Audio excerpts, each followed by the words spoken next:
যারা আমার মতো শুধু ইউরোপ ইউরোপ করতেছেন কিন্তু ইউরোপে যাইতে পারতেছেন না ভালো একটা এজেন্সির জন্য। অনেকে আছে এজেন্সি খুঁজতেছেন কিন্তু ভালো এজেন্সি পাইতেছেন না।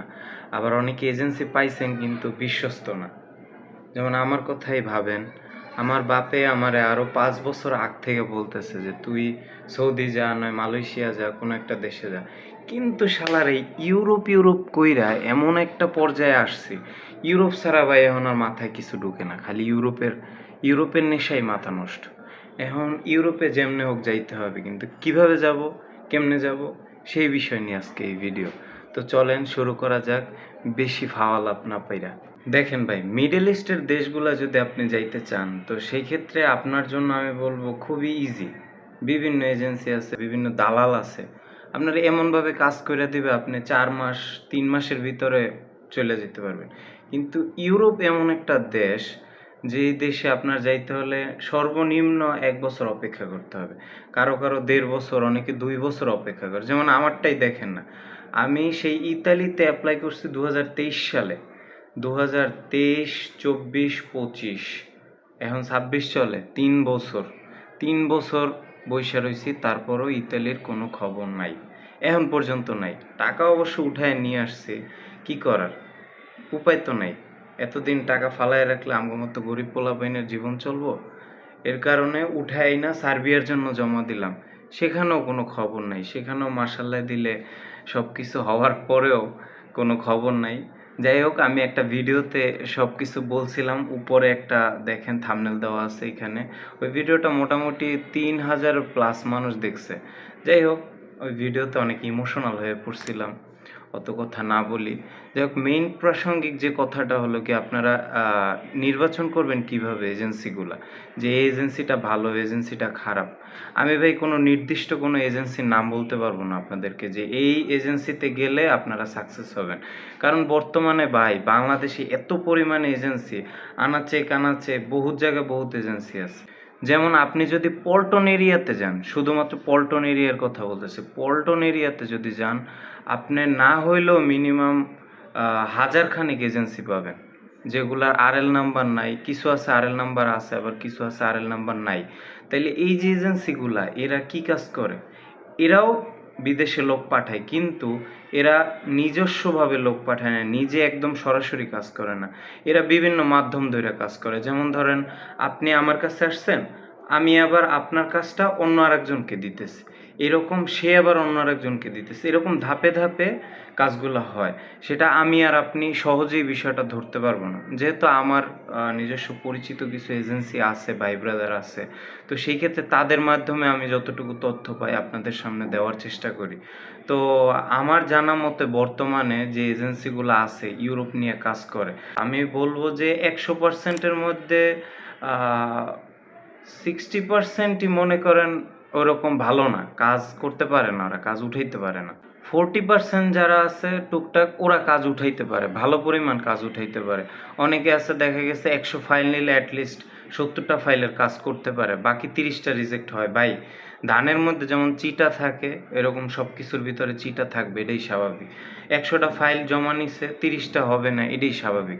ভাই, আমি আপনাদের কাউকে বলতেছি না যে অমুক এজেন্সিতে যান, অমুক এজেন্সিতে গেলে আপনাদের ভিসা হবে 100%, এরকম আমি কোনো আশ্বাস দিতেছি না। আমি বলতেছি যে কিভাবে আপনারা এজেন্সি চিনবেন।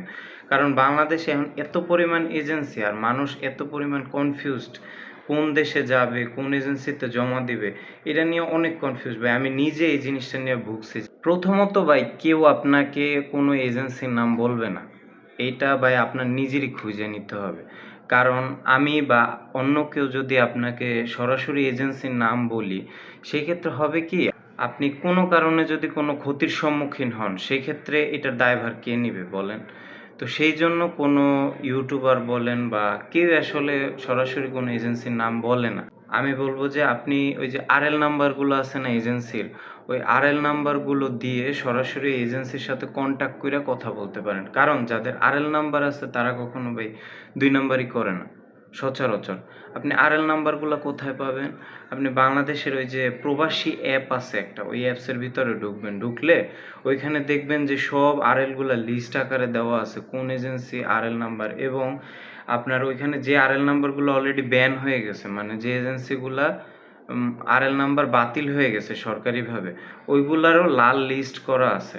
আপনি ওইখান থেকে দেখা যেগুলা সঠিক এজেন্সি ওইগুলোর সাথে যোগাযোগ করবেন। ওরা সাধারণত 2 নাম্বারিটা করে না। এই একটা পথ।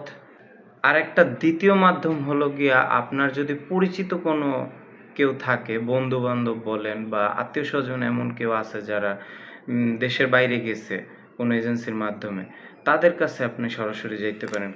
কারণ যেহেতু একজন গেছে আপনার ফ্যামিলির, ওরা তো ঠকে নাই। দ্বিতীয়ত আপনি যদি যান তাদের কাছে, আশা করি আপনিও ঠকবেন না তাদের মাধ্যমে। কথা বলতে হবে আপনার ভাই, কথা না বললে হবে না। বাংলাদেশে এখন বর্তমানে ফোনে ফেসবুক দেখে আপনি যদি ফাইল জমা দিয়ে দেন, তাইলে ভাই ধরা খাবেন, এটা 100%। আর পরিশেষে ভাই একটা কথাই বলবো আপনাদেরকে যে, আপনারা ফাইল জমা দেওয়ার পরে অনেক উচ্ছ্বাসিত হয়ে যান যে, ভাই ফাইল জমা দিছি 2 মাস হইছে, এখনো ওয়ার্ক পারমিট আসতেছে না। ভাই একটু অপেক্ষা করেন। ফাইল জমা দেন, দেওয়ার পরে আপনাদের ওই প্রসেসিং হইতেও তো একটা সময় লাগে। যে এজেন্সি কাজটা নেয় তারা অবশ্যই আপনার 6 থেকে 8 মাস সময় নেয় আপনাদের থেকে, বা 1 বছর সময় নেয়। ওই সময়ের ভিতরে তাদের বিভিন্ন প্রসেসিং পার করতে হয়। এটা আপনার ওই মিডল ইস্টের দেশগুলো না, যে আপনি চাইলেন কিছুদিন ফাইল জমা দেওয়ার পরেই আপনার সবকিছু হয়ে যাবে। কফিলে ভিসা দিয়া দিছে, আপনি চইলা যাইতেছেন ফ্লাইট দিয়া। এটা এরকম না। এইখানে আপনার ওয়ার্ক পারমিট আছে, অ্যাপ্রুভাল আছে, ভিসা স্ট্যাম্পিং আছে, আরও বিষয় আনুষঙ্গিক অনেক কিছু আছে। শুধুমাত্র যে সার্বিয়ার কথা বলতেছি এমন না। ইউরোপের আরও অনেকগুলো দেশ আছে, বিভিন্নভাবে এরা ইন্ডিয়াতে গিয়া এম্বাসি ফেস করতে হয়, ইন্টারভিউ দিতে হয় ইংলিশে। যদি তারা মনে করে যে আপনি এই কোম্পানির জন্য এবং তাদের দেশের জন্য এলিজিবল বা ঠিক আছেন, তাইলেই তারা আপনাকে ভিসা দিবে। এতটা সহজ না ভাই, ইউরোপের ভিসা এখন বর্তমানে অনেক কঠিন, খুব কঠিন। আপনারা চাইলেই খুব সহজে পাবেন না ভিসা। এর জন্য একটু ধৈর্য ধরতে হবে, একটু কষ্ট কইরা ভালো এজেন্সি খুঁজে বের করতে হবে। যখন আপনি 2, 4, 5 দিন তাদের সাথে কথা বলবেন, সরাসরি তাদের অফিসে যাবেন, ভিজিট করবেন। দেখা গেছে আপনার ঢাকার বাইরে, আপনি ফোনে কথা বলতেছেন। কিন্তু পারলে একটু ঢাকা আইসা কষ্ট করে একদিন দেখা কইরা যাবেন। তাদের সাথে সরাসরি কথা বলবেন যে, ভাই আপনারা কাজ যে করতেছেন এর আগে কয়টা ফাইল আপনারা উঠাইছেন বা কয়টা লোকের ফ্লাইট দিছেন।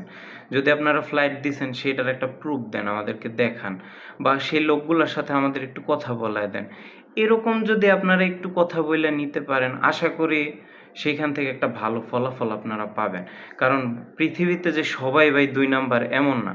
টুকটাক কেউ না কেউ তো ভালো থাকে, নয়তো পৃথিবী তো আর টিকতো না। কাউরে না কাউরে তো আপনার বিশ্বাস করতেই হবে। বিশ্বাস না করলে তো ভাই দিন শেষে মানে আপনার বইসেই থাকা লাগবে এই দেশে। সবার শেষে একটা কথাই বলি যে, এই দেশে ভাই থাকার মতো মন মানসিকতা আমার নাই বর্তমানে। আমার কেন, অনেক তরুণ যুবকের বা 40 আপ হয়ে গেছে, তাদেরও মনে করেন এই দেশে থাকার আর কোনো ইচ্ছাই নেই। কারণ তারা বুইঝা গেছে অলরেডি যে এই দেশে থাকলে গোয়া মারা সারা আকাশ ভরা তারা। এর লেগা কেউ থাকতে চায় না। সোজা বাংলা কথা যেটা। আমি ভাই সাবস্ক্রাইবারের জন্য কারো কাছে আজকে বলবো না, দরকার নাই। করলে করেন, না করলে নাই। ইচ্ছা আপনাদের। ধন্যবাদ।